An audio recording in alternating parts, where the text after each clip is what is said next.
Governor sang Iloilo nagapangayo sang kaathagan sa rekomendasyon sa Police Regional Office 6 nga pagpa-relieve kay IPPO Director Colonel Bayani Razalan. Si Julius Bilacaol nakatuto.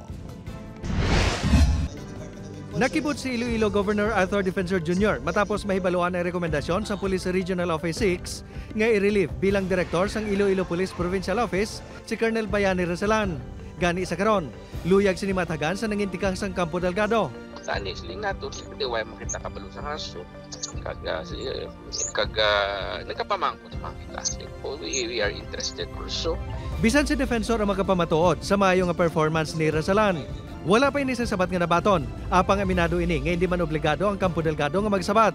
Ginklaro man sini nga wala siya nagapahilabot sa mga proseso sang PNP. Kahit di siling sang tanan including the records the PNP man sa mga reports na to the director is doing well. So like other directors bilog na kalibutan sa Pilipinas kung islan mo gani kag mayo siyempre mangkot kag nga islan tan dito mayo. Ginpanindugan naman sang PRO6 nga may koordinasyon ini sa gobernador sa nangin rekomendasyon.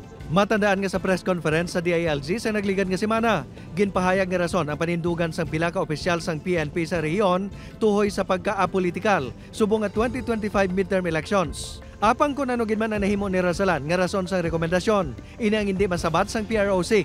Ang message lang ang ginrelay sa akon is that the Pro6 is requesting sang relief ni Police Colonel Bayani Razalan.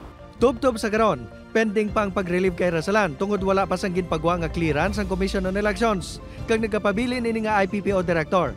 Gintinguhaan sang news team nga makuhaan sang bahin si Brigadier General Jack Wangke apang wala ini nagasabat sa text kag tawag.